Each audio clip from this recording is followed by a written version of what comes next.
네, 우리 작년에 뵙고 또 오랜만에 뵙는 것 같은데요. 이제는 좀 이렇게 신용산교에 오는 길이 한 몇 번 오니까 뭔가 되게 친숙하게 느껴지고 또 올해 와서 이렇게 철성교회 성도님들 함께 뵈니까 또 목사님도 뵙고 또 회장님도 뵙고 정말 뭔가 이렇게 느낌이 좀 다른 것 같아요. 처음에 왔을 때 긴장을 많이 했었거든요. 한 2번, 3번 오니까 뭔가 가족 같은 느낌이 드는 걸 오늘은 좀 특별하게 느꼈던 것 같습니다. 우리가 새해가 돼서 이렇게 또 오랜만에 뵀는데요. 어떻게 평안하게 잘 지내셨습니까? 새해가 됐는데 이제 저의 상황을 봐도 그렇고 또 주변에 이제 군인들을 봐도 그렇고 굉장히 분주하고 또 바쁘고 또 여러 가지 많은 일들이 있는 것 같아요. 그래서 새해가 돼서 뭔가 어떤 기대감도 있지만 또 좋은 일들을 기대하면서 또 한 해를 열심히 살아가지만 걱정할 일도 생기고 또 염려할 일도 있고 또 우리가 당면한 여러 가지 일들 때문에 많이 쉽지 않은 그런 삶들을 살아가는 것 같습니다. 작년에 이제 송구영신 예배 때 이제 장병들 예배 드리면서 신우 형제들에게 기도 제목을 써내라고 그래서 새해는 기도해 주겠다. 그래서 기도 제목을 다 받았더니 주식 오르게 해달라. 또 시작해가지고 올해는 좀 하나님 여자친구를 좀 사귀게 해달라. 그런 기도도 하고 기도 제목이 다양해요. 사연들. 또 가족들에 대한 안녕, 또 건강, 또 요즘 청년들 진로 문제들. 군에서 지금은 1년 6개월을 보내지만 이제 군에서는 그렇게 깊이 생각 안 하다가 이제 막상 나가면은 현실이고 또 사회에서 뭘 해야 될까 이런 것들이 굉장히 고민이 되는 것 같아요. 그래서 기도 제목들을 여러 개 낸 거를 제가 받아보면서 요즘 청년들도 참 많은 고민들이 있구나. 참 쉽지 않은 그러한 세대구나 라는 생각을 개인적으로 해봤습니다. 또 사실은 새해가 시작되면서 예측 가능한 일들도 있지만 갑자기 뭔가 일어나는 일들이 참 많잖아요. 저희 개인 가정사를 보더라도 저희 어머니가 최근에 이제 저희 여동생이 이제 둘째를 출산하기 위해서 임신해서 이제 왔는데 이제 첫째 손자를 보다가 갑자기 넘어지시는 바람에 이제 발에 뼈가 부러지셔가지고 그래서 지금 기부스 하시고 좀 이렇게 누워 계신데 정말 기도할 일들이 이렇게 순간순간마다 아차하거나 아니면 순간 놓치면 그런 일들이 많이 일어나는 것 같아요. 그래서 인생은 산 넘어 산이라는 말들을 많이 사용하는 것 같습니다. 하나 넘은 것 같은데 또 다시 산이 나타나고 또 그 산을 넘기 위해서 또 기도하고 또 하나님을 의지하며 그 산을 애써 넘으면 또 산이 나타나잖아요. 어떤 사람이 신경정신과를 찾아가게 됐습니다. 근데 의사에게 요즘 내가 불면증에 시달리고 있고 까닭 모를 여러 가지 염려, 또 근심들이 너무 많다. 그래서 약을 먹어봤는데 도무지 이게 해결이 안 된다. 어떻게 하면 좋겠냐? 의사에게 이제 상담을 하러 갔더니 이제 의사가 이야기하는 거예요. 여기 주변에 코미디언 한 사람이 요즘 잘 나가는 코미디언이 있는데 그 사람을 만나면 사람들이 막 기분도 리프레시되고 뭔가 회복도 되고 그래서 한바탕 웃고 나면은 좋아질 거다. 그러면서 그 코미디언이 공연하는 그 날짜, 그 장소를 알려줬어요. 그러자 이 사람이 그 의사에게 뭐라고 이야기하냐? 선생님, 제가 바로 그 코미디언입니다. 그런 이야기를 하는 거예요. 그러니까 이게 뭔가 남을 웃기고 남을 즐겁게 해주는 사람도 다 마음속에는 근심이 있고 아마 이 자리에 계신 철성교회 성도님들 한 분 한 분을 제가 다 알지는 못해도 내색할 수는 없지만 마음에 뭔가 고민도 있으시고 또 어떤 여러 가지 어려움들이 있지 않으실까 한번 생각을 해봅니다. 오늘 말씀 이 시편을 기록한 다윗도 똑같은 상황이었어요. 정확히 어떤 배경에서 이 시편이 기록됐는지 알 수는 없지만 뭔가 마음에 평안이 없는 상황, 뭔가 불안하고 걱정이 많고 염려가 있고 이런 상황 가운데 이 다윗이 놓여 있었죠. 그때 다윗은 살아계신 하나님께 기도했습니다. 그리고 기도 중에 아주 놀라운 진리를 하나 깨달았어요. 그리고 나서 이 다윗의 상황을 둘러싼 모든 근심, 걱정, 염려, 두려움 이 모든 것들이 다 사라지게 되고 하나님 앞에서 자유하게 되고 평안을 얻고 주님 안에서 새 힘을 얻게 되는 그런 놀라운 경험을 하고 자신의 고민과 염려와 근심이 노래가 되는 이 시편 139편이 기록되게 됐습니다. 그렇다면 도대체 다윗이 깨달은 게 무엇이었을까? 다윗은 무엇을 깨달았기 때문에 이 시편, 이 하나님을 향한 노래를 드릴 수 있었을까? 자, 그건 오늘 말씀의 제목과 같이 하나님이 어디에나 함께 계시다는 겁니다. 다윗이 기도 중에 깨달았던 것, 쉽지 않은 상황, 힘들고 어려운 그러한 삶의 자리에서 하나님 앞에 기도하며 깨달았던 것은 하나님이 어디에나 함께 계신다는 것. 자, 우리 1절 말씀을 우리 한번 잠깐 보시도록 하겠습니다. 네, 우리 함께 보실까요? 우리 함께 읽겠습니다. 시작. 여호와여, 주께서 나를 살펴보셨으므로 나를 아시나이다. 2절입니다. 주께서 내가 앉고 일어섬을 아시고 멀리서도 나의 생각을 밝히 아시오며. 3절입니다. 나의 모든 일과 내가 눕는 것을 살펴보셨으므로 나의 모든 행위를 익히 아시오니. 아멘. 어떤 말이 계속 반복되고 있죠? 우리 말씀 1절, 2절, 3절 보시면 네, 아신다, 안다 라는 말이 반복되고 있습니다. 하나님이 안다는 거예요. 어디에나 계시는 하나님께서 다윗의 상황, 다윗의 형편, 다윗의 처지, 다윗이 지금 놓여있는 그 삶의 자리를 알고 계신다는 거예요. 하나님께서 여러분을 만약에 24시간 365일 지켜보신다면 여러분도 어떤 마음이 드시나요? CCTV 같은 하나님, 뭔가 스토킹하는 하나님. 그런데 다윗이 만난 하나님은 그런 하나님이 아니었어요. 나를 아시는 하나님, 나를 알고 또 나의 처지와 형편을 이해하시는 하나님, 그 하나님을 다윗이 경험한 거였죠. 그래서 4절 말씀을 보시면 제가 읽겠습니다. 여호와여, 내 혀의 말을 알지 못하시는 것이 하나도 없으시니이다. 아멘. 내 혀의 말을 알지 못하는 게 하나님은 아무것도 없으십니다. 제가 아버지가 되니까요, 이 말씀이 이해가 되더라고요. 저희 막내가 이제 3살쯤 됐거든요. 근데 아직 말을 잘 못합니다. 그러니까 거의 로 통해요. 그냥 뭐든 다 압니다. 막 이래요. 그런데 엄마는 알더라고요. 그 똑같은 아인데 제가 보기에는 그렇게 별 차이가 없거든요. 근데 하면 너가 물이 필요하구나, 물 갖다 주고, 하면은 그래 응가했어? 그러면 기저귀 갈아주고. 그러니까 하면 다 알아듣더라고요. 이게 하나님이 내 혀의 말을 알지 못하시는 게 없으신다는 그런 뜻이 아닐까. 우리가 자녀이기 때문에 하나님 앞에 기도할 때 때로는 여러 가지 기도 가운데 정말 나도 내 마음을 잘 모를 때, 참 힘들고 어려울 때 아버지라고 부르기만 해도 하나님께서는 그 기도를 다 아시고 다 들으시고 다 이해하신다는 거예요. 심지어 다윗은 뭐라고 노래하냐? 우리 7절 8절 말씀 함께 보실까요? 내가 주의 영을 떠나 어디로 가며 주의 앞에서 어디로 피하리이까? 내가 하늘에 올라갈지라도 거기 계시며 스올에 내 자리를 펼지라도 거기 계시니이다. 아멘. 하나님을 절대 피할 수 없다는 거죠. 하늘에 올라갈지라도 거기 계시고 스올, 저 지옥과 같은 그러한 상황과 형편에 있을지라도 하나님이 거기 함께 하신다는 거예요. 자, 그러면 하나님이 어디에나 함께 계신다는 그 사실이 왜 다윗에게 그렇게 큰 기쁨과 용기와 힘이 되었을까요?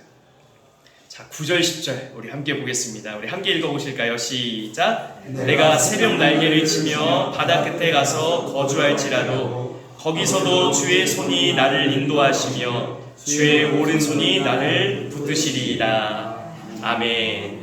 왜 하나님이 나를 지켜보시고 왜 하나님이 나를 살피시고 왜 하나님이 어디에나 계시고 그런 이유가 뭐냐는 거예요. 오늘 말씀을 보니까 나를 인도하시기 위해서 다윗이 깨달은 거예요. 나를 인도하시기 위해서 하나님이 어디에나 계시는구나. 나를 살리시기 위해서 하나님이 어디에나 계시는구나. 나를 도와주시기 위해서 하나님이 어디에나 계시는구나. 다윗은 이 사실을 깨닫고 믿음의 눈이 열렸어요. 그리고 나서 자신의 삶의 형편과 처지를 보니까 이게 하나 자신에게 걱정과 염려가 되지 않는 거예요. 하나님이 나와 함께 하시는데, 하나님이 나를 인도하시는데, 하나님이 나를 도우시는데 이까짓 거야 뭐. 그렇기 때문에 다윗은 하나님을 찬양할 수가 있었던 거죠. 비록 나의 삶에 힘들고 어려운 일들이 참 많지만 하나님이 나와 함께 하신다. 그리고 그분이 나의 아버지가 되시고 그분이 나의 구원자 주님이 되신다는 것이 우리의 신앙 가운데 우리의 삶 가운데 확실하다면 우리가 염려하고 근심하고 걱정하는 모든 것들이 더 이상 문제가 되지 않는 줄로 믿습니다. 이게 다윗이 깨달은 놀라운 은혜였어요. 제가 새해가 시작되고 나서 한 통의 장문의 카톡을 받았는데요. 제가 섬기는 교회에서 이제 병장 만기 전역한 형제가 목사님 이제 전역하게 됐습니다 하면서 아주 긴 문자를 카톡을 저에게 보냈어요. 실명은 또 방송에 나올 수도 있으니까 거론은 못 드리고 어쨌든 그 형제가 이제 장문의 카톡을 보내면서 그동안 군대에서 이렇게 군생활 힘들고 어렵게 하는 동안에 목사님 힘 대주시고 또 교회에서 신앙생활 잘 할 수 있어서 너무 감사했다 이런 내용을 이렇게 쭉 보냈더라고요. 감동이 있죠. 군목의 보람이거든요. 그게 이제 형제들이 군에서 잘 무사히 제가 항상 교회 처음 오면 그렇게 기도해줘요. 털끝 하나 다치지 않고 무사히 병장 만기 전역하게 해달라고 하나님께서 함께 해달라고. 그 형제가 이제 전역하고 나서 이렇게 보냈어요. 근데 그 형제와는 얽힌 아주 재밌는 이야기가 하나 있습니다. 제가 이 지금 1군지사 오기 전에 7공병여단이라는 부대에서 제가 사역을 했었는데요. 거기에서 제가 중고등부 아이들을 데리고 일부 예배는 중고등부 예배를 함께 드렸어요. 비전틴즈라는 중고등부 이름이 비전틴즈인데 그런데 제가 처음 비전틴즈를 맡아서 중고등부 사역을 할 때 거기에 고3 여학생이 한 사람 있었습니다. 실명은 거론할 수 없고 근데 그 고3 여학생이 이제 저와 함께 신앙생활하면서 제가 거기서 만 2년 동안 있었으니까요. 그 다음에는 이제 청년이 되고 그래서 교회 중고등부 이제 보조교사 같이 이제 사역을 한 거죠. 그래서 2년 동안 정말 신앙생활 열심히 하고 그 이제 여학생이 이제 선생님이 돼서 제가 떠나는 해에 그 마지막 해에 여름 수련회를 중고등부 아이들을 데리고 다 같이 가게 됐습니다. 중고등부 수련회가 보통 2박 3일 동안 이어지는데 마지막 날은 기도의 밤이잖아요. 그때 하나님 만나야 되고 그렇죠? 하나님 앞에 기도하면서 아이들 다 기도시키고 그런데 이제 기도가 다 끝나갈 무렵에 강사 목사님이 다 전도 대상자들을 이렇게 적어서 낼 수 있는 그런 용지를 나눠주면서 오늘 이 밤에 전도 대상자들을 다 한 사람씩 써서 담당 목사님에게 주라는 거예요. 그러니까 이제 학생들이 부담도 되고 또 도전도 되고 누구 써야 될까 이렇게 고민하면서 이제 다 써내는데 그 선생님도 이제 써내는 거죠. 근데 누굴 써내냐면 자기 남자친구를 써냈어요. 그래서 남자친구를 써내면서 이 남자친구가 지금 군대 갔는데 그래서 우리 지금 교회에 올 수 없는 상황이긴 한데 이 남자친구를 조금 전도하고 싶은 마음이 들어서 그래서 쓴다는 거예요. 그 선생님의 엄마가 그 중고등부 부장 선생님이셨거든요. 근데 이제 딸이 믿지 않는 청년이랑 이제 교제를 하니까 결사반대. 이 청년이 예수님 믿지 않으면 절대로 잘 안 된다. 결혼은 뭐 꿈도 꾸지 마라. 그러니까 이 이름을 적어낸 거예요. 그리고 나서 제가 그 용지를 받고 이제 시간이 조금 흘러서 그때가 이제 8월이었는데 이제 그 10월 말에 제가 부대를 이동을 하게 돼서 한 9월쯤 1군지사에 가게 됐다. 중고등부 아이들에게 이제 말씀 중에 이렇게 이야기를 하게 됐어요. 그때 그 청년이 대박 이러는 거예요. 그러면서 자기 남자친구가 육군소에 갔다가 훈련을 받고 1군지사에 가 있다는 겁니다. 너무 놀랍다는 거예요. 근데 1군지사도 부대가 여러 부대가 있잖아요. 사령부부터 해서 예하의 부대가 있는데 그것도 사령부 본부에 가 있는 거예요. 걱정하지 마라. 그러면서 선생님한테 걱정하지 마. 이제는 내가 가서 그 남자친구 예수님 잘 믿도록 교회 열심히 나오도록 그렇게 해가지고 전역할 때는 예수 믿는 청년 만들어서 보낼 테니까 걱정하지 마라. 알겠대요. 목사님만 믿겠대요. 그리고 왔더니 진짜 그 형제가 제가 예배드린 그 첫 주에 왔어요. 여자친구가 가라 그랬다는 거예요. 그러면서 그날 처음 예배를 드리면서 약속 하나만 하자고. 약속 하나만 하자. 병장 전역할 때까지 예배를 좀 빠지지 않았으면 좋겠다. 뭐 근무가 있을 수도 있고 특별한 사정이 아닌 한 꼭 예배 잘 드렸으면 좋겠다. 그리고 군 생활을 잘해서 전역할 때에는 전역할 때 좀 아쉬워하는, 주변의 사람들이 이제 아쉬워하는 군 생활 해야 되잖아요. 저렇게 정말 좋은 사람이 전역을 하다니, 그런 한 사람에게라도 그런 마음을 주는 그런 성실한 군 생활을 했으면 좋겠다. 두 가지를 약속했어요. 그리고 나서 그 청년이, 그 남자친구가 이제 병장 만기 전역을 하면서 저한테 카톡을 보낸 거예요. 목사님, 두 가지 약속 다 지켰습니다.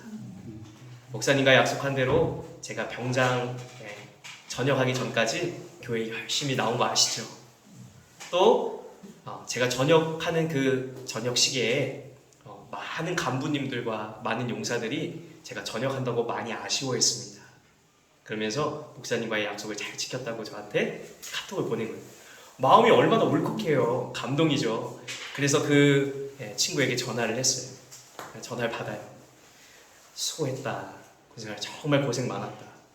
이제 나가서 거기 사는 지역에 교회가 있을 텐데 교회 갈 거지? 그랬더니 교회 가겠다. 열심히 신앙생활을 하겠대요. 그래, 나중에 기회가 되면 여자친구랑 한번 놀러와. 밥 사줄게. 그러면서 이제 이야기를 훈훈하게 마무리했는데, 참 이런 하나님이 하시는 일들이 정말 놀라워요. 영혼을 위해서 기도하고 또 하나님 앞에 남자친구의 그 영혼을 위해 기도한 그 선생님의 기도를 들으시고 하나님께서 이렇게 하실 줄 누가 아셨겠어요? 하나님이 참 놀라운 분이시다라는 것을 선교 현장에서 많이 느낍니다. 하나님이 어디에나 계시다는 거예요.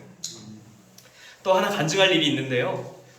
저희 교회에 참 교회를 잘 섬기고 계신 좋은 집사님 부부가 계세요.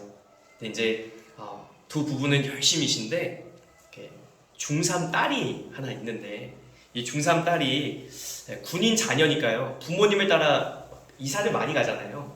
그러니까 교회에 정착하기가 쉽지 않은 거예요. 아빠가 있는 곳에 이제 또 새로 교회를 가게 되면 거기서 또 교회 학교 하고, 또 여기 가면 여기 또 교회 학교 하고. 그래도 열심히 초등학교 때까지는 잘 따라다녔는데 코로나가 터졌잖아요. 그러니까 코로나 시기가 되면서 여기 1군 지사의 남편 집사님이 오시고 나서는 이제 교회를 잘 안 나온다는 거죠. 근데 이게 늘 기도 제목이에요. 그 집사님들이 두 분이 이제 사춘기 아이는 어떻게 할 수 없잖아요. 그러니까 그 딸아이의 어떤 신앙생활, 이게 늘 기도 제목이었어요. 그런데 어느 날 저희가 듣고서 기도는 했지만 뭐 어떻게 나오게 해야 될지 참 막막한 그런 상황이었는데, 그 집사님의 딸이 그런 이야기를 했대요. 아빠, 엄마, 그 군인교회에 내 또래가 있으면 그러면 교회 나가겠다고. 근데 군인교회는 아시잖아요. 영 내에 있고 그냥 뭐 중고등학생이 교회 오고 싶다고 해서 들어올 수 있는 그런 것도 아니고, 그러니까 중학교 3학년 여학생이 또래가 어디 있어요? 저희 교회에 이제 중학생 남학생들은 4명 있거든요. 이제 다 이제 간부들 자녀인데, 근데 여학생은 한 사람도 없었거든요. 그러니까 올 어떤 그런 가능성이 전혀 없는 거예요. 그래서 그 이야기를 듣고 집사님들도 기도하시고 또 제 아내도 기도하고 또 저도 새벽마다 기도하는데, 부대의 한 소령 여군 집사님이 전입으로 오셨어요. 원래 교회를 다니시던 분이신데요. 그래서 우연히 이제 식당에서 만나가지고 이런저런 얘기하면서 제가 뭐 교회 목사입니다 얘기도 하고, 또 우리 교회 영내에 교회가 있는데 한번 오실 수 있으시냐 그랬더니 조금 난처해 하시면서 민간교회를 아마 쭉 다니셨던 것 같아요. 그러니까 이곳에 부대를 이동해서 오기는 했지만 군인교회를 나오실 마음은 좀 없으셨던 거예요. 그러니까 차마 제가 군인교회는 좀 열악한 교회거든요. 뭐 교회 학교 시스템도 잘 안 돼 있고 시설도 열악하고, 그러니까 이제 선교지니까 좀 오셔서 신앙생활 같이 하자고 이렇게 더 푸시를 못했어요. 그리고 나서 이제 더 권면을 못했는데, 어느 날 그 집사님이요 저한테 목사님 이번 주에 갈게요 그러시는 거예요. 그래서 이번 주에 갈게요 한 그 주에 아이들을 데리고 그 집사님이 교회에 나오셨어요. 첫째가 나이대가 어떻게 됐을까요?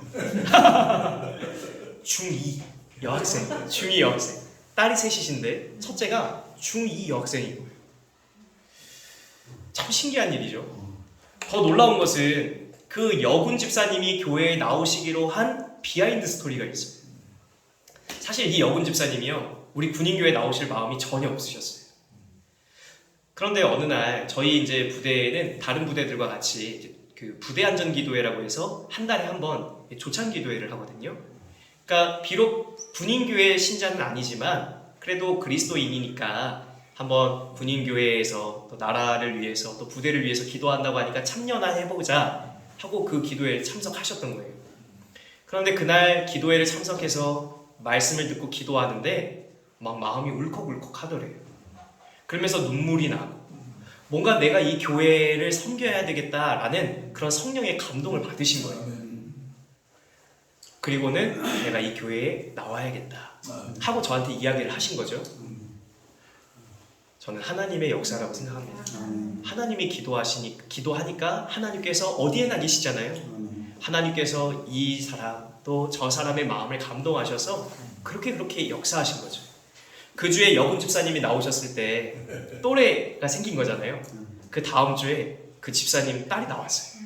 그래서 그 딸 손을 잡고 그 세 식구가 교회에 나와서 예배를 드리는데 제 아내도 많이 감동받아서 막 울고 저도 굉장히 은혜가 되고 하나님이 진짜 살아계시는구나. 하나님께서는 기도를 들으시고 하나님은 어디에나 계신 분이시구나 라는 것을 다시 한번 체험하는 기쁜 시간이 됐습니다. 여러분 하나님께서 정말 어디에나 계세요. 그러면 하나님께서 왜 이렇게까지나 우리를 사랑하시고 우리를 생각해 주시고 우리의 기도에 응답해 주실까요? 자, 그 말씀이 14절 말씀입니다. 우리 14절 말씀 함께 보겠습니다. 시작. 내가 주께 감사하오는 나를 지으심이 심히 기묘하심이라. 주께서 하시는 일이 기이함을 내 영혼이 잘 아나이다. 아멘. 제가 우리말 성경 버전으로 다시 한번 읽어드리겠습니다. 내가 주를 찬양합니다. 주께서 나를 경이롭게 멋지게 지으셨습니다. 주의 작품은 정말 놀랍습니다. 내 영혼이 너무나 잘 알고 있습니다. 아멘.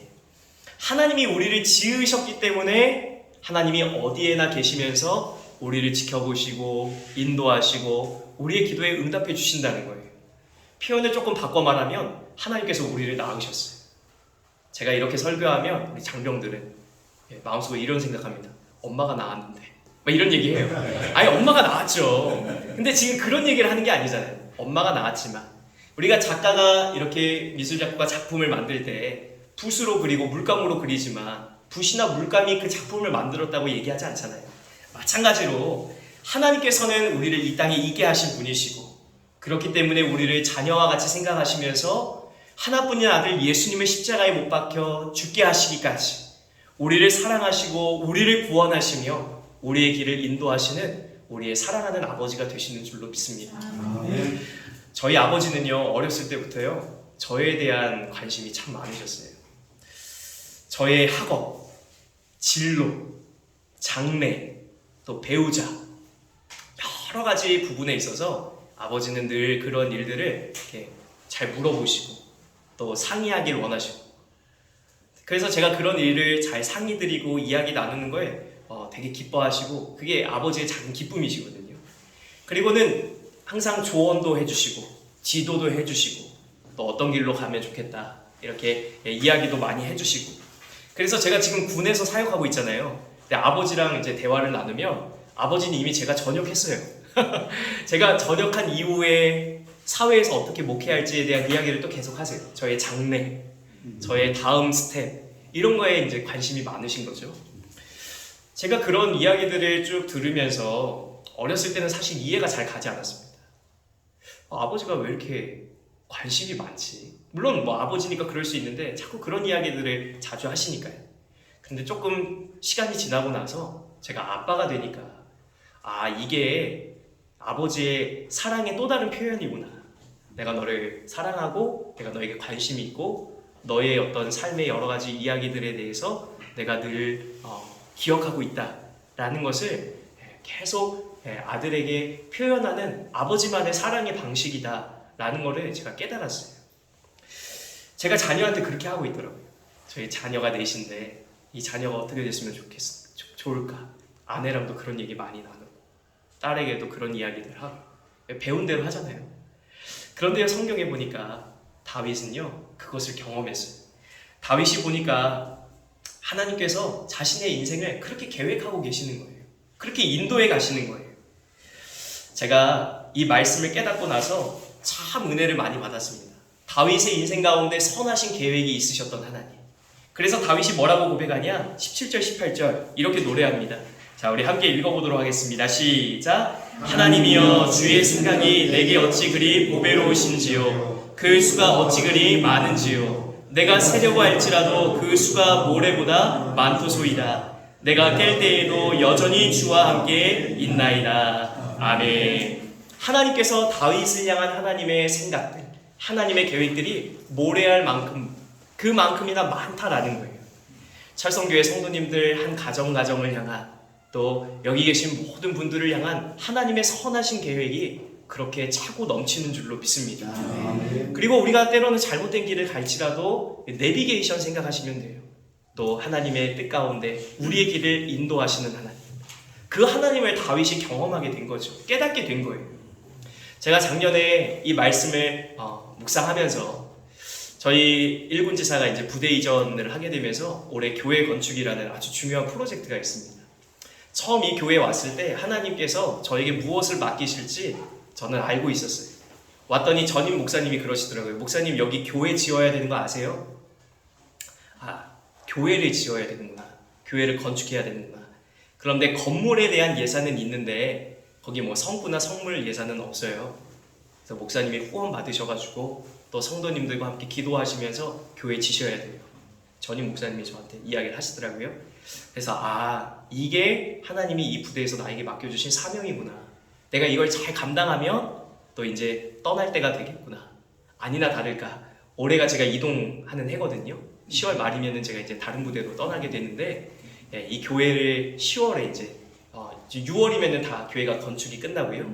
그 다음에 이제 안에 있는 성구랑 성물들 다 세팅해 놓고 10월에 봉헌 예배를 드리고 저는 떠납니다. 그리고 이제 후임 목사님이 오셔서 이제 새롭게 장병들과 함께 새로운 예배당에서 이제 예배를 인도하시고 드리시는데, 하나님이 저에게 맡겨주신 이 일을 제가 생각하면서 예산을 대충 두드려 보니까 한 5천만 원 정도 세워지더라고요. 크다면 크고 적다면 적은 액수인데 하나님 앞에 이거를 놓고 하나님 어떻게 해야 될까 기도하는데, 하나님이 주신 말씀이 바로 이 시편 139편 말씀이었어요. 어디에나 계시다는 거예요. 하나님께서 염려하지 말라는 겁니다. 너를 향한 계획이 있고 하나님께서 우리 천군교회를 향한 계획이 있으니까 그건 너가 염려할 일 아니고 하나님이 어디에나 계시다는 것을 믿고 기도해라. 하나님을 의지해라. 하나님을 신뢰해라. 그러면 내가 그 일들을 하겠다. 그 다음부터 제가 홀가분해지는 겁니다. 무거운 어깨에 졌던 어떤 건축에 대한 그런 부담감이 많이 이렇게 가벼워지는, 주님께서 나의 상황을 아시고 계시구나 라는 것을 깨닫게 됐어요. 예전에 교회에서 유치원생이 이제 어린이집 다니는 아이를 두고 한 말을 제가 들은 적이 있습니다. 한마디 딱 하더라고요. 야, 너 유치원 올라와. 그 한마디 하더라고요. 유치원 힘들다는 거죠. 어린이집 다니는 아이를 두고. 그래서 제가 그때 뭘 느꼈냐면, 우리가 살아가는 세상은 조금 과장 못해서 유치원생도 참 쉽지 않은 세상이구나. 유치원 다니는 것도 참 쉽지 않은 세상이구나. 그런 쉽지 않은 세상을 우리가 살아가면서 항상 기뻐하고 쉬지 않고 기도하고 범사에 감사할 수 있는 까닭은 주님이 언제나 우리와 함께 하시고 어디에나 계시기 때문인 줄로 믿습니다. 철성교회 오늘 예배에 나오신 우리 귀한 성도님들을 축복하면서요, 여러분들의 가정과 여러분들의 어떤 교회와 여러분들의 어떤 삶의 자리 가운데 여러 가지 많은 일들이 있으실 거예요. 그러나 하나님께서 우리의 좋으신 아버지 되시고 우리를 향한 하나님의 선하신 계획과 하나님의 일하심, 하나님의 인도하심을 믿으면서 이 다윗의 고백이 저와 여러분의 노래요, 고백이 되었으면 좋겠습니다. 우리 마지막 절 23절 24절 말씀 우리 함께 읽고 마치도록 하겠습니다. 함께 모시겠습니다. 시작. 하나님이여, 나를 살피사 내 마음을 아시며 나를 시험하사 내 뜻을 아옵소서. 내게 무슨 악한 행위가 있나 보시고 나를 영원한 길로 인도하소서. 아멘. 기도하겠습니다. 사랑이 많으신 아버지 하나님, 하나님은 어디에나 계시는 무소부재하신 하나님이신 줄로 믿습니다. 그 하나님에 대한 하나님 우리의 고백이 단순히 관념에 그치지 않게 하여 주시고 우리의 삶의 고백이 되게 하시며 우리의 삶의 노래가 될 수 있도록 인도하여 주시옵소서. 우리를 너무나 잘 아셔서 우리의 안고 일어섬을 아시고 우리의 고민과 우리의 염려와 또 우리의 마음의 근심과 우리가 삶에서 하고 있는 모든 삶의 여러 가지 고민들을 아시는 주님, 이 시간 그 모든 것들을 주님의 선하신 손에 맡겨드립니다. 저희들의 길을 인도하여 주시고 영원한 길로 이끌어 주시옵소서. 특별히 우리 철선교회 우리 사랑하는 성도님들 한 분 한 분을 축복하여 주셔서 하나님 은퇴 이후에도 여전히 하나님을 향한 선한 열정을 가지고 하나님의 나라 가는 그날까지 하나님 앞에 끝까지 쓰임받기를 원합니다. 주님께서 도와주셔서 주님께서 함께해 주셔서 기도하고 하나님 주님 앞에 소원하는 모든 제목들마다 응답받는 역사가 있도록 도와주시고 하나님 앞에 기도하는 모든 것들이 땅에 떨어지지 아니하고 하늘에 상달될 수 있도록 도와주시며 하나님의 때에 하나님의 방법으로 하나님의 뜻 가운데 이루어지는 역사가 있도록 주여 도와주시옵소서. 나라를 위해서 걱정하지 않습니다. 하나님이 이 나라 대한민국을 책임져 주실 줄로 믿습니다. 하나님 교회를 위해 하나님 우리가 기도하며 걱정하지 않겠습니다. 하나님 우리 한국교회를 살려주시옵소서. 하나님 군을 위해서 기도하며 하나님께서 맡겨주신 삶의 자리에서 충성하겠습니다. 하나님께서 이 시대에 하나님 믿음의 세대를 일으켜주시고 여호와를 알지 못하는 세대가 아니라 믿음의 세대로 이 세대를 다시 새롭게 하여 주시옵소서. 우리가 이러한 소망을 가지고 기도할 때마다 하나님께서 언제나 우리의 삶 가운데 선한 하나님 응답으로 역사하여 주실 줄로 믿고 감사드리오며 이 모든 말씀 예수님의 이름으로 기도드리옵나이다. 아멘.